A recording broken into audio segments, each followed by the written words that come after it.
This weekend, Be the Change Youth Initiative here in Chattanooga brings its Concert for a Cause series to the St. Elmo neighborhood. Saturday's concert, featuring local female artists, begins at 7 p.m. at the Woodshop. Proceeds support the AIM Center and its mission for mental health recovery in Chattanooga. Sydney Guerrette is founder and president of Be the Change and one of the musicians in the concert lineup.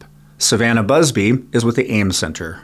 Sydney, Savannah, thanks for joining us. Thanks for having us. Yeah, happy to be here. Tell us more about this concert. We have an upcoming benefit show at the Woodshop Saturday. It's going to be 2 singer-songwriter rounds with a bunch of female artists in the area, and the benefit show is going to be for the AIM Center. You will be among the artists. Tell us about the others. Yeah, so we have Emerald Butler, we have Rosie and Amelia from Call Me Spinster, Jennifer Daniels, Kat Campbell, and Riley, who used to be a member of Ham, the band. And we've worked with several of them in the past. I think Emerald Butler is the only person that we haven't worked with personally before.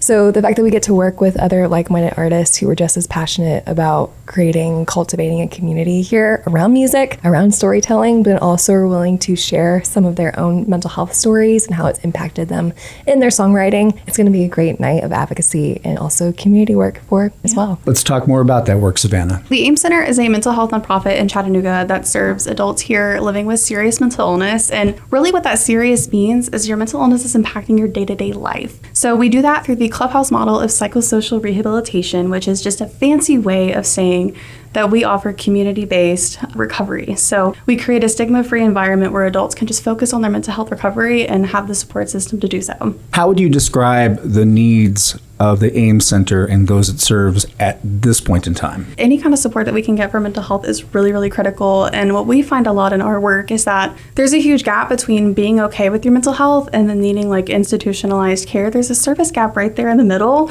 And a lot of people need that kind of support. So just a little bit of help either with employment or housing or even just like goal setting or just having a community of people is so important. And there's never enough support in the community. So really anything that we can get really truly helps and makes a difference for lots and lots of people.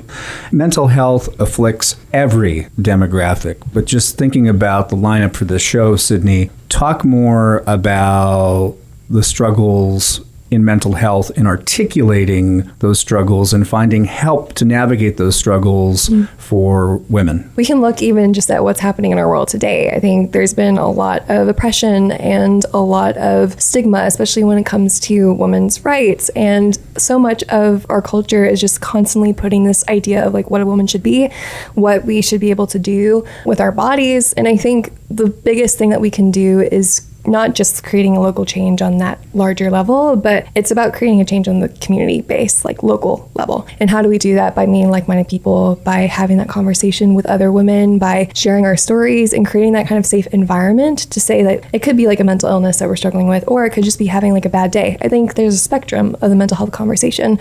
There could be just like for me, I mean, there are some days when it's really difficult to get out of bed because I have a lack of hope or I have a lot of self-doubt. And so I might not be struggling with a lot of the heavier mental illnesses or mental health struggles, but I could be struggling on just that basic level. So I think the big thing is kind of having an open conversation as far as what does that mean for us? What does that mean for other people? How can we be there to support others in whatever their struggle is? And it is just this massive spectrum that we're all welcoming people to like be able to share in that. Even when you look at like postpartum health too, like a lot of people genuinely just feel isolated. So when you take the instance of maybe like postpartum mental illness, you know, that's a very isolating time. You're home, you're with your baby, and sometimes just being able to have an open dialogue and know that you're not alone. We see all the time that a lot of people find a lot of hope and just in knowing that there are other people that are struggling the same way that they are. So sometimes that can just be all you need. Sometimes you just need a community of people that understand you, they hear you, and they're walking the same walk with you. You know, that changes lives, truly. Be the Change teaming up with Be Caffeinated for this Concert for a Cause at the Woodshop in St. Elmo on Saturday to support the AIM Center. For people who want more information about the concert, where can they go online? You can go to the Woodshop's website and you'll find a link to the tickets for the show. And for people who want to learn more about the AIM Center, where can they go online? aimcenterinc.org. We're also very active on Facebook, Instagram, and LinkedIn. And honestly, we are happy to welcome you into the Clubhouse as well. So if you ever want to come take a tour, see what we're all about, and really see the Clubhouse model in action, you can walk right in and we'd be happy to show you around. fun. All right. Sydney, Savannah, thanks so much. Thanks for having us.